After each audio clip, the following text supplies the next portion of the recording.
I said that my life shifted in like 3 cataclysmic moments. The first one was that day because as we're about to our name be called, my mother gets called and she finds out they're not going to let her leave.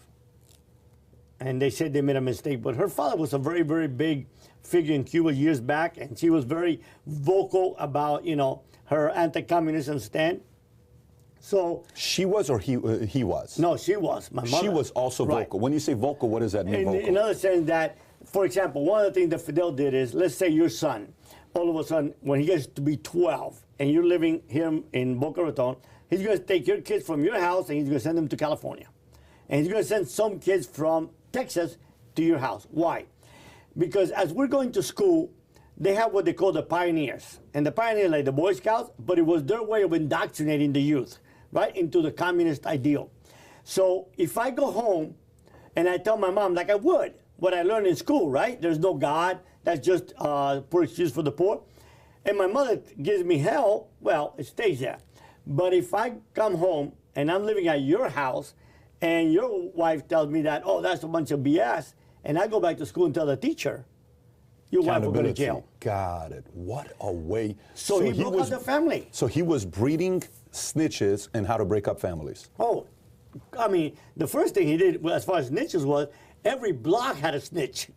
Every block had what they call the comité, the committee, that reported everything that went on. Just somebody sat on her chair and rocked and took notes of cars coming in, whatever was going on. So that's what he did. And my mother said, well, before my children turn 12, I'm taking him out of here. And, you know, my mom was born with a silver spoon in her mouth. Her dad was, you know, her dad at the age of 16 went to the independence to fight with Maceo against Spain and came back a general and highly decorated till this point. Nice. The military base where he's from, Fidel Castro, still named it after him. That's how much of a big figure he was, like one of our founding fathers here. So my mother, of course, she would curse out the comité. She didn't give a damn about anyone. She was, I said my mother was 5 foot, man. If she had been 5'4", she'd be a terrorist. But strong personality. Yeah, unbelievable. And so she's like, we're leaving. Well, she doesn't get to go. And my father said, well, if you're not leaving, I'm not going to leave. So my father comes to me. I'm 10. My brother's 9. My sister's 5. My mother comes, grabs my hand and says, George, you take your brother and sister to Miami. I'll see you one day. And that to me, like my whole world rocked. Because my father, like, I'm not coming. He did get on the airplane as we were boarding. And so we went from living in a house that was 1 square block. Each kid had a car, you know, very well-to-do, to 11 of us living in a 1-bedroom apartment in Miami, where we had to write down what time we were going to piss because everyone had to go to school and work. Wow. So all of a sudden, when I got to Miami, it was my first cataclysmic moment. All this stuff about God that my mother's been telling me, Mom, you know what? What they were teaching me in school was right.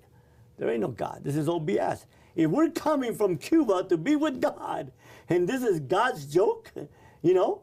And so I grew up till many years later a diehard atheist.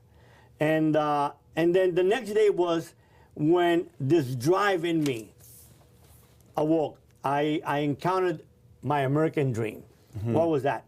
My cousin, who had been there about a year and a half earlier, comes to visit us, and he has a candy apple red, white interior GTO.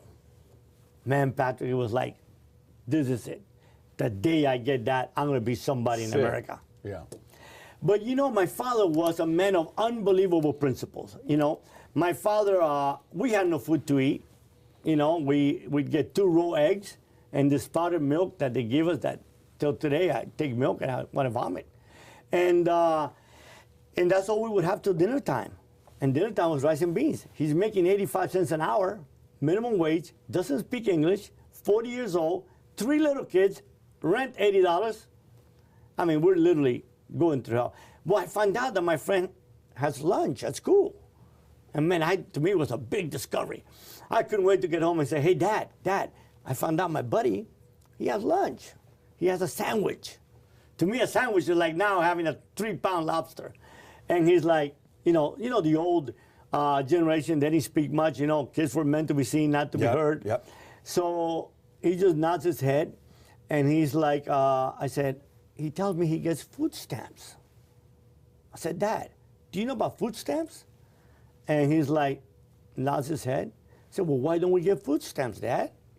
He's like, son, because that's for poor people. And I looked at him, Patrick, and he was like, holy crap.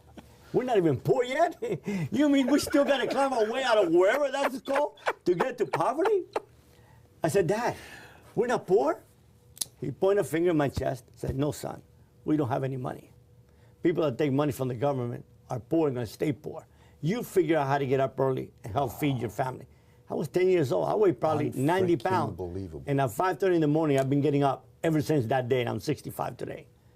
So if you like this little short clip from an interview I did, click over here to watch the entire interview. And please don't forget to subscribe to the channel. Take care, everybody. Bye-bye.